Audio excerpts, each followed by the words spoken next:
오늘 여러분과 더불어서 가장 고마우신 분이 누구일까라는 주제를 가지고 하나님 말씀 살펴보는 시간을 갖도록 하겠습니다. 데살로니가전서 5장의 말씀을 보면 범사에 감사라는 말씀이 나옵니다. 그럼 그 감사를 누구에게 할 것인가? 감사의 대상이 있어야 되지 않겠습니까? 그 당사자가 농부라고 본다면 태양과 비와 바람을 보내서 또 가을에 풍성한 수확을 맺게 하신 그 주세자에게 감사를 드릴 것이고, 전쟁 난민이라고 본다면 먹고 또 잠자고 또 자기들의 그 일신을 안전하게 보호하는 일에 있어서 도움을 주고 있는 사람들에 대해서 또 감사를 느끼게 될 것이고, 만약에 그 대상이 사형수라고 한다면 자기의 죽을 수밖에 없었던 그 죄를 사면시켜 주시는 분에게 또 감사를 드릴 것이라고 믿습니다. 그렇다면 성경에 여러 많은 등장하고 있는 인물들이 있습니다.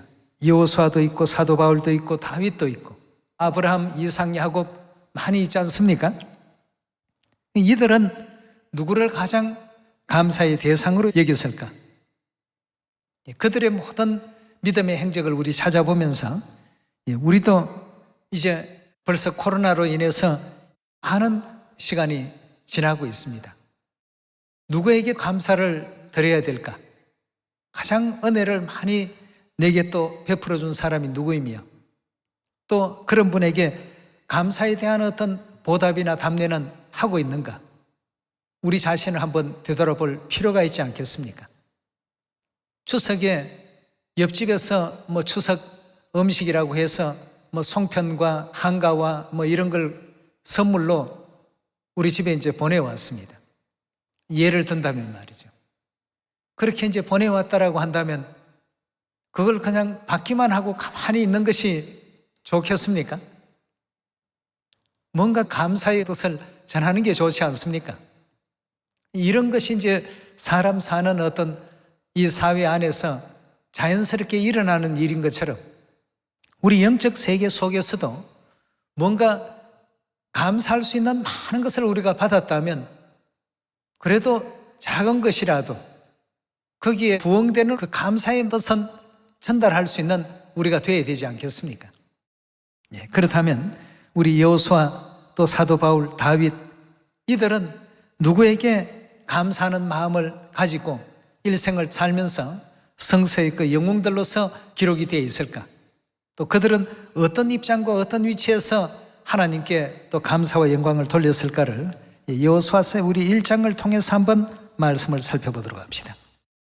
여호수아서 1장 1절의 말씀을 보시면 여호와의 종 모세가 죽은 후에 여호와께서 모세의 시종 눈의 아들 여호수아에게 일러 가라사대 내 종 모세가 죽었으니 이제 너는 이 모든 백성으로 더불어 일어나 이 요단을 건너 내가 그들 곧 이스라엘 자손에게 주는 땅으로 가라. 내가 모세에게 말한 바와 같이 무릇 너희 발바닥으로 밟는 곳을 내가 다 너희에게 주었다 하고 했습니다. 하나님께서 모세가 죽고 난 이후에 이제 이스라엘 백성들에게 그 같은 축복의 말씀을 주십니다. 4절의 말씀 계속 봅시다. 곧 광야와 이 레바논에서부터 큰 하수 유브라다에 이르는 해쪽 속의 온 땅과 해지는 편 대해까지 너희 지경이 되리라.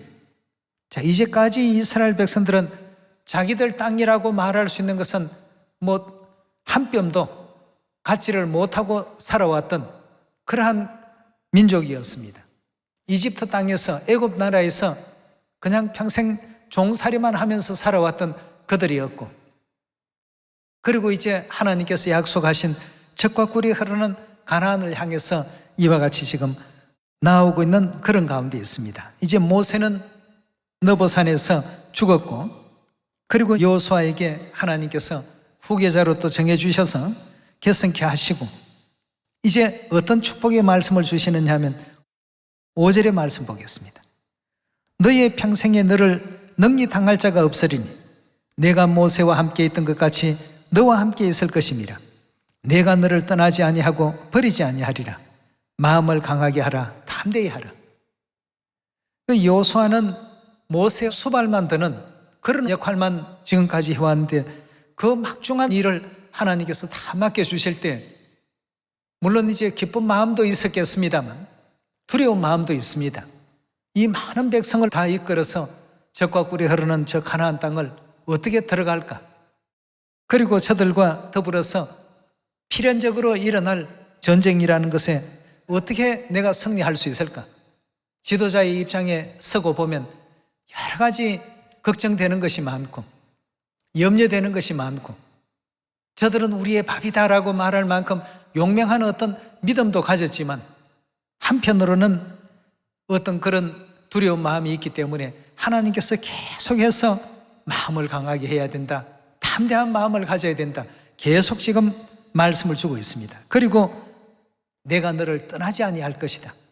내가 너를 도울 것이다. 이런 말씀을 이제 계속 해주시게 됩니다. 그렇게 해서 결국 한 평의 어떤 땅도 없었던 이스라엘 민족들이 젖과 꿀이 흐르는 가나안 땅을 하나님께로부터 유업으로 이제 물려받게 되죠.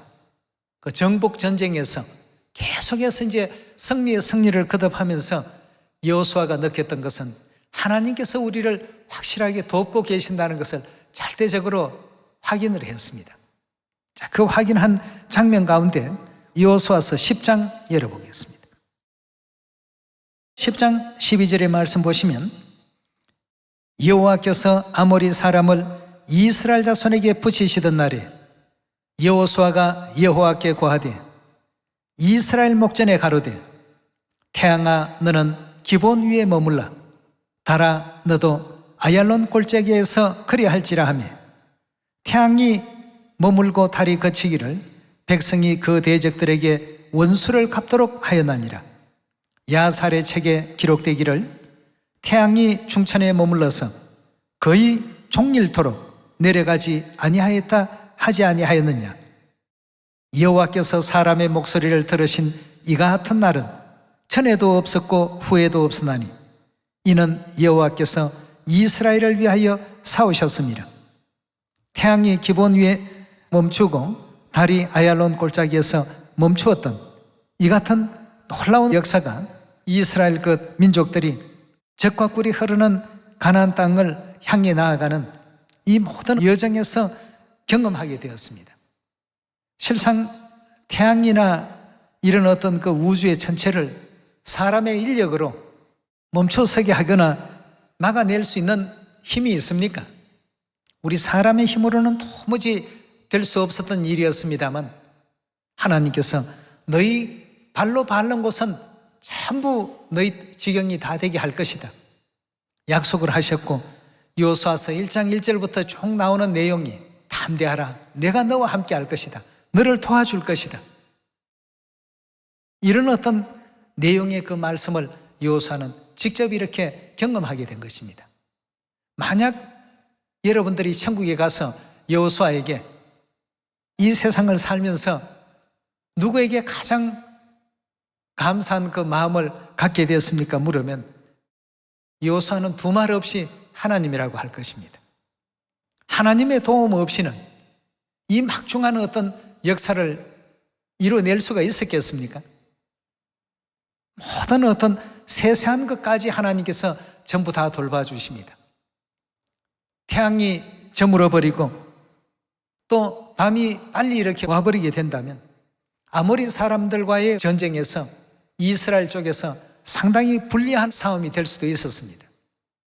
해가 중천에서 머물러서 종일토록 내려가지 않더라라고 이렇게 말씀을 주셨으니 이스라엘 백성들이 완전하게 승리를 다 이루기까지 그 하나님께서 태양을 붙들어 두시고 달을 또 붙들어 두신 이 같은 그 놀라운 역사는 여호수아뿐만 아니라 이스라엘 백성들 전체가 다 하나님께 감사를 돌리고 영광을 돌렸을 만한 너무나도 참 놀라운 기적과 같은 일들이 여기에 지금 벌어지고 있습니다. 여러분들 꼭 가서 여호수아에게 물어보십시오. 누구에게 가장 감사하는 마음이 들었습니까? 그건 두말할 필요 없이 하나님이십니다. 분명히 그렇게 말할 것입니다. 또 우리가 잘 아는 사도 바울, 40에 하나 감암매를 맞아가면서도 누구에게 항상 감사라는 이 가르침을 성도들에게 계속 지도를 했느냐 하면 하나님께 감사를 해야 된다는 걸 계속 알렸습니다. 그 감사의 대상은 하나님이시다. 왜냐하면 사도 바울은 우리가 하늘나라에 있을 때 죄인 되었다는 사실을 누구보다 잘 알았던 사람입니다. 그리고 참 신실한 믿음에 있었던 스데반을 자기가 죽이는데 앞장을 섰다는 것에 대해서 좀 죄의식이랄까 이런 것을 늘 갖고 평생을 살았습니다. 영적으로 보더라도 죄인이고 또 육적으로 보더라도 자기가 한 옳지 못한 그런 행동을 그동안 유대교회에 있으면서 그들의 어떤 시각으로 하나님 백성들을 바라봤기 때문에 이단처럼 보였고 자기가 한 행위가 옳은 것처럼 이렇게 느껴져서 그렇게 했지만 결국 진리를 받고 보니까 자기가 한 일이 얼마나 엄청나게 잘못된 것인가를 알게 된 것입니다. 그래서 스스로 말하기를 나는 죄인 중에 뭐라고 했습니까? 괴수라고 했습니다. 죄인 중에 괴수란 말이에요. 그런 사도 바울이었지만 하나님께서 불러주시고 구원 주시고 죄 용서해 주시고 영원한 천국에 대한 소망까지 주시니 사도 바울에게 누구에게 가장 감사를 느낍니까? 하고 묻는다면 사도 바울 두 말 하지 않고 하나님이십니다. 내가 비록 40에 하나 감암매를 또 수도 없이 맞고 자지 못하고 헐벗고 굶주리고 그런 어떤 생애 속에 복음의 말씀을 전했지만 그러나 그런 수고와 내가 느끼는 고통은 이거 아무것도 아닙니다. 죄인 중에 괴수된 나를 하나님께서 그 죄에서 속량해 주시고 천국 들어올 수 있는 이 은혜의 길을 우리 하나님께서 다 열어주셨습니다. 만약 그렇지 못했다면 나는 정말 지옥에 갔어도 다른 사람보다 몇 값절이나 더 지옥 생활을 해야 마땅한 죄인 중에 괴수입니다. 사도 바울이 40에 하나 감암매를 수도 없이 맞고 헐벗고 굶주리고 그런 환경 속에서도 사명을 감당하는데 최선의 노력을 다하면서도 하나님께 항상 감사했습니다. 그 다메섹 노상에서 사울아 사울아 주여 니시오니까 나는 네가 비방하는 나사렛 예수니라 이 음성을 들려주지 않았더라고 한다면 자기의 미래는 과연 어떻게 되었겠느냐 이겁니다.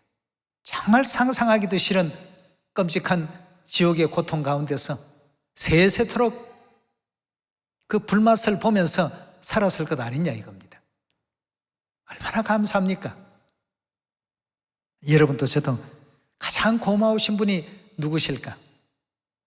그렇다면 가장 고마우신 분에게 우리는 무엇으로 과연 그 감사의 마음을 보답드려야 될까를 항상 늘 생각할 줄 아는 그런 여러분과 제가 꼭 되셔야 되겠습니다.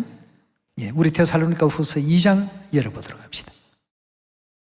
2장 13절의 말씀 보시면 주의 사랑하시는 형제들아 우리가 항상 너희를 위하여 마땅히 하나님께 감사할 것은 하나님이 처음부터 너희를 택하사 성령의 거룩하게 하심과 진리를 믿음으로 구원을 얻게 하심이니 이를 위하여 우리 복음으로 너희를 부르사 우리 주 예수 그리스도의 영광을 얻게 하려 하심이라 했습니다.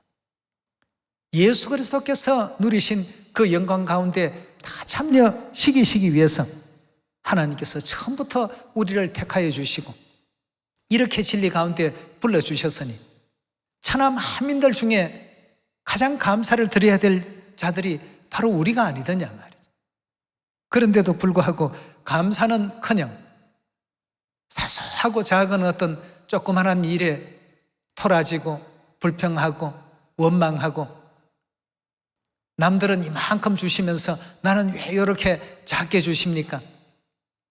남들에게는 이런 어떤 안락한 생활을 주시면서 내게는 왜 이런 고난을 주십니까? 여러분, 우리 각자는 전부 역할이 다 다릅니다. 고난을 통해서 더 강해져야 될 식구가 있고 또 여리고 약한 어떤 그런 식구가 있고, 우리 몸 전체에도 보면 그렇습니다. 뭐 팔뚝이나 다리 같은 데는 튼튼한 근육을 가져야 되지만 그렇지 못한 어떤 연약한 부분들도 많이 있지 않습니까? 뭐 눈동자라든가 이런 어떤 부분들은 뭐 강한 어떤 근육들보다도 아주 섬세한 신경들이 집중이 되어 있는 부분이기도 합니다. 우리 육체가 그러하듯이 우리 전체적인 어떤 성도들의 입장으로 본다면 강하게 연단시켜야 될 식구들도 있고, 여리디 여린 어떤 부분에서 아주 섬세한 어떤 그 역할을 해야 될 식구들도 다 있기 때문에 하나님께서 각자에게 맞도록끔 해서 종래에는 어디로 다 데려가십니까? 영원한 천국으로 우리를 인도하시고자 하시는 하나님의 뜻이 계시기 때문에 모든 면에 있어서 우리는 방금 사도 바울이 얘기한 것처럼 주의 사랑하는 형제들아, 우리가 항상 너희를 위하여 마땅히 하나님께 감사할 것은 하나님이 처음부터 너희를 택해 주셨다. 예. 연단을 통해서 튼튼하게 강하게 만들어주는 다리나 또 뭐 발이나 그런 역할을 하게 하신 사람도 있고, 또 성령의 거룩하게 하심과 진리를 믿음으로 구원을 얻게 하려 하심이니 이를 위하여 우리가 우리 복음으로 너희를 부르사 우리 주 예수 그리스도의 영광을 얻게 하려 하시는 것이 하나님의 뜻이다 하고 했습니다. 그리스도께서 천국에서 얼마나 크나큰 영광에 위치하고 계십니까?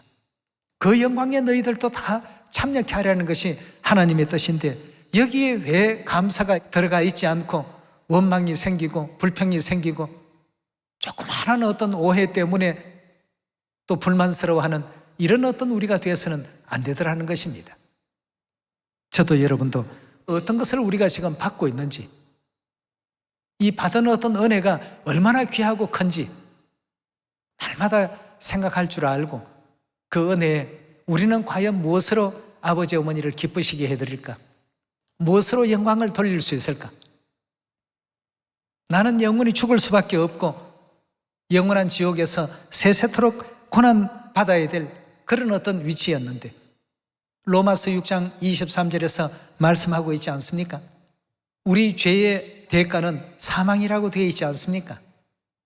죽어야 할 그런 죄를 지었던 우리들이었는데, 정말 용서받지 못할 죄 가운데 있었던 우리들을 이만큼 죄에서 용서해 주시고 천국이라는 영화로운 세계로 우리를 이끌어 가신 하나님이신데, 우리는 이 땅에 살아가면서 작은 어떤 불편, 내 생각과 조금만 맞지 않으면, 내 주장이 조금이라도 관철되지 아니하면 이런 것 때문에 그만 진리도 포기하려고 하고 천국도 포기하려고 하고 하나님께서 주신 이 영광된 자리를 영광스럽게 여기지 못하는 이런 어리석음은 우리가 절대 범해서는 안 되겠습니다.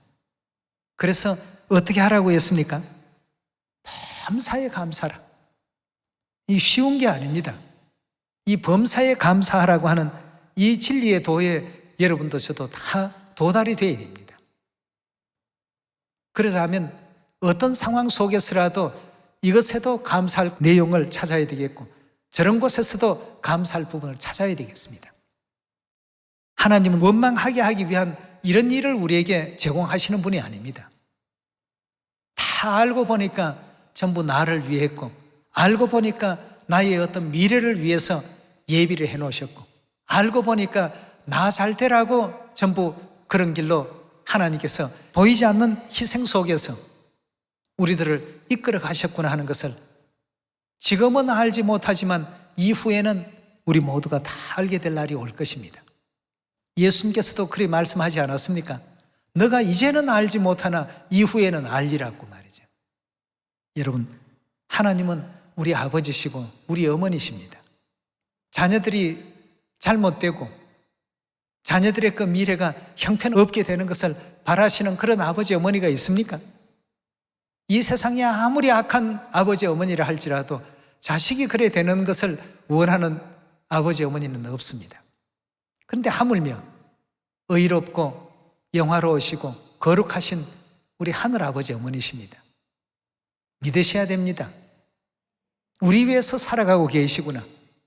우리 위해서 이런 어떤 희생의 길을 걷고 계시구나. 우리 위해서 이런 은혜의 결정을 하셨구나. 우리 위해서 이런 어떤 판단을 내려주셨구나. 이걸 믿지 못하게 되면 항상 이스라엘 백성들과 같이 원망이 생기고 불평이 생기고, 왜 가나안 땅으로 똑바르게 인도하지 않고 이렇게 꾸불꾸불 다시 먼 길로 돌아가라고 하십니까? 길을 가다가 원망을 하지.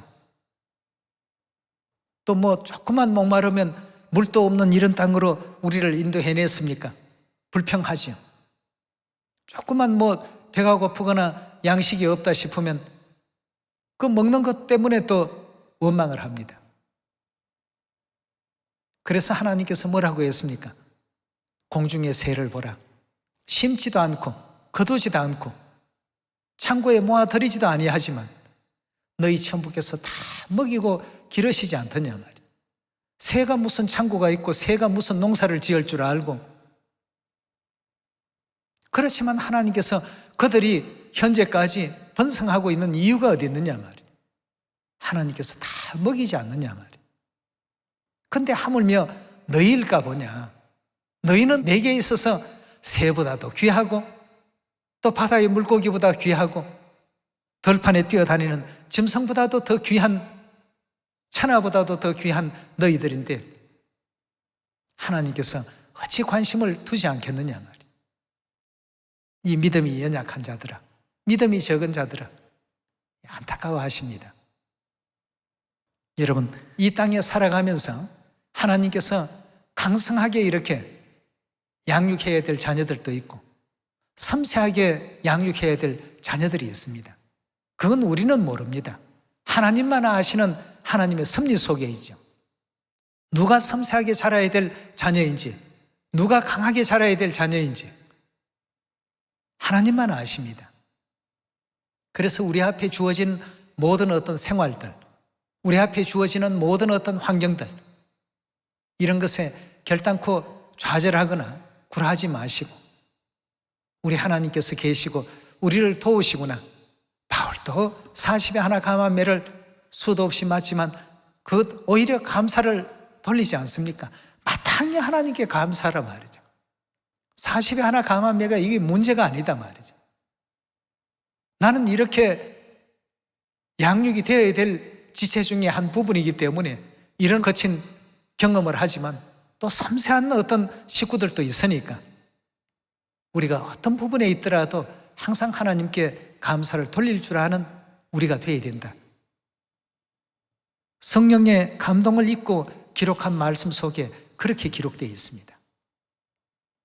우리 데살로니가전서 2장 한 말씀만 더 찾아보도록 합시다. 가장 고마우신 분이 누구실까?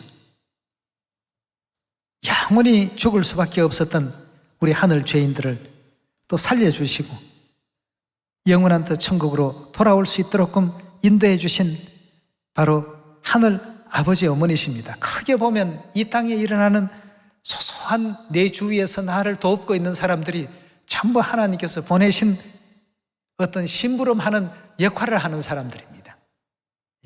데살로니가전서 우리 2장 10절의 말씀 보시면 우리가 너희 믿는 자들을 향하여 어떻게 거룩하고 옳고 흠없이 행한 것에 대하여 너희가 정인이요 하나님도 그러하시도다. 너희도 아는 바와 같이 우리가 너희 각 사람에게 아비가 자기 자녀에게 하듯 권면하고 위로하고 경계하노니 이는 너희를 부르사 자기 나라와 영광에 이르게 하시는 하나님께 합당히 행하게 하려 함이니라. 이러므로 우리가 하나님께 쉬지 않고 뭘 해야 된다고요?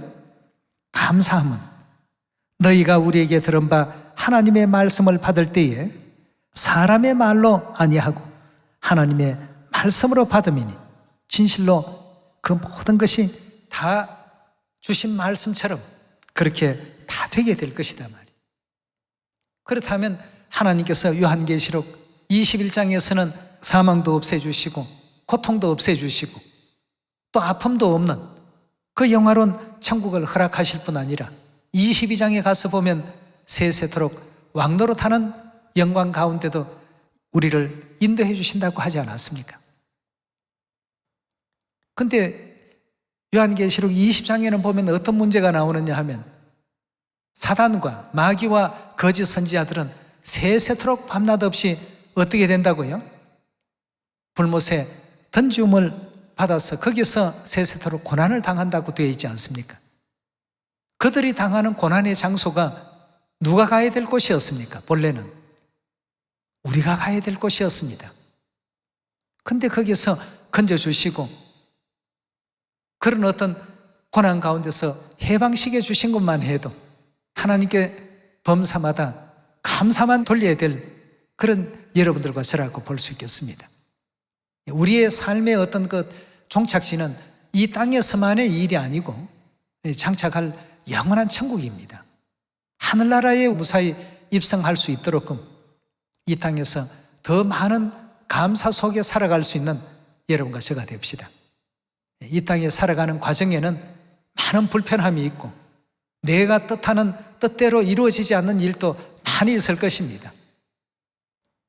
그러나 마지막 최종적으로 가서 보면 이 땅에서 이루고자 하는 일이 안 이루어진 사람이나 이루어진 사람이나 또 조금 어렵다가 이루어진 사람이나 조금 이루어졌다가 그 후에 안 이루어진 사람이나 수많은 다양한 어떤 환경 가운데 있다 할지라도 그 과정은 어떠했다 할지라도 결국은 우리는 어디 가 있습니까? 천국에 다 가 있습니다. 앞으로 남은 모든 시간 동안 우리에게 이런 어떤 은혜를 주시고 불러주신 하늘아버지 어머니께 영원한 감사와 영광을 항상 돌리는 여러분과 제가 꼭 되길 바라면서 말씀 마치도록 합니다. 감사합니다.